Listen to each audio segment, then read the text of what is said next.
Kenalkan, nama saya Dedi Santia Putra. Saya guru di SDN 2 Gunung Legi, Kecamatan Prambon, Kabupaten Nganjuk. Tujuan saya membuat video ini yaitu sebagai bukti saya telah mempelajari materi empati dan perencanaan pembelajaran dalam pelatihan seri Semangat Guru 2. Yang kedua yaitu untuk merefleksi pemahaman diri saya tentang pentingnya empati dan perencanaan pembelajaran. Dan ada 3 pertanyaan yang perlu saya jawab di sini, yaitu yang pertama, apa hal baru yang Anda pelajari tentang empati dan perencanaan materi pembelajaran? Di dalam materi ini saya mempelajari yaitu empati merupakan kemampuan untuk memahami perasaan, pikiran, dan keinginan orang lain. Namun pada saat yang bersamaan tetap terpisah dan menjadi diri sendiri. Untuk tahapan empati sendiri ada 4. Yang pertama, empati global, yaitu biasanya terjadi di usia 0 sampai 1 tahun. Itu merupakan proses alamiah empati. Kemudian empati egosentris, yaitu anak mulai bisa membedakan bahwa kesedihan itu bukan miliknya. Kesusahan yang sedang menimpa orang lain bukan kesusahannya sendiri.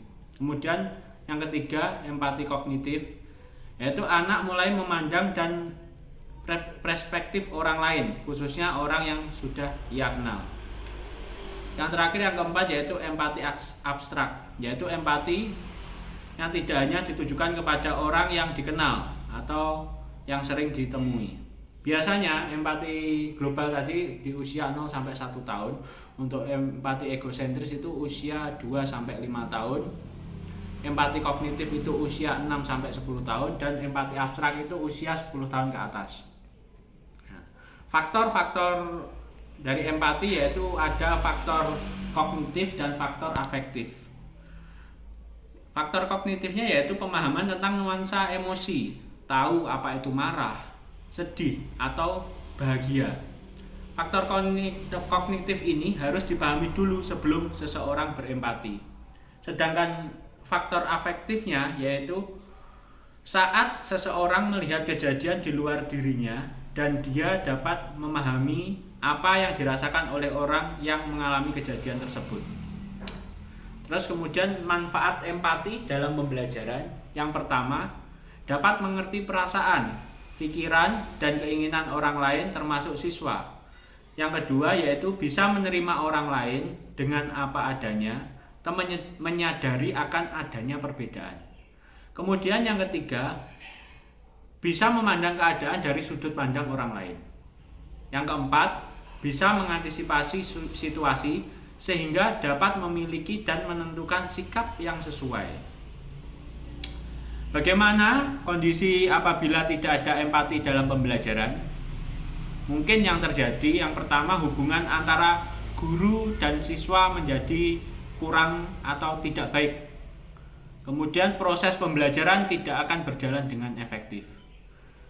Dan juga apabila tidak ada empati dalam pembelajaran, guru itu hanya mengejar target pembelajaran capaian kurikulum berupa nilai akademik. Nah, cara mengasah empati sendiri yaitu dengan kontak mata, memberi respon yang sesuai, menghindari gangguan, mengajukan pertanyaan, parafrase, tidak memotong pembicaraan, dan transisi peran. Dan apa yang sebaiknya dilakukan guru? Yaitu yang pertama, melatih emosi dan melatih diri untuk menjadi pendengar yang aktif, mempelajari gestur mendengar yang aktif, kemudian menjadi partner diskusi yang suportif, mencari lokasi yang minim gangguan, melihat kebutuhan siswa dalam belajar, menggali aspek kognitif, afektif maupun behavior saat mengenali situasi.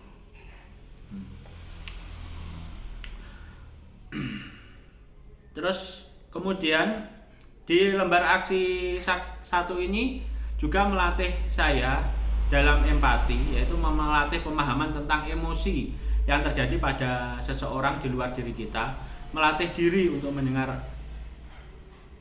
kemudian merancang kegiatan monitoring untuk mencapai tujuan yang telah disusun. Kesimpulannya, Bapak atau Ibu guru yang hebat, kita harus dapat membedakan antara simpati dan empati.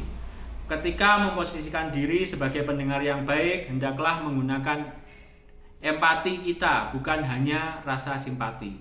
Rasa empati tersebut timbul sebagai kemampuan untuk menyadarkan diri ketika berhadapan dengan orang lain, untuk mengambil tindakan apa yang akan kita perbuat untuk merespon apa yang dialami oleh orang lain.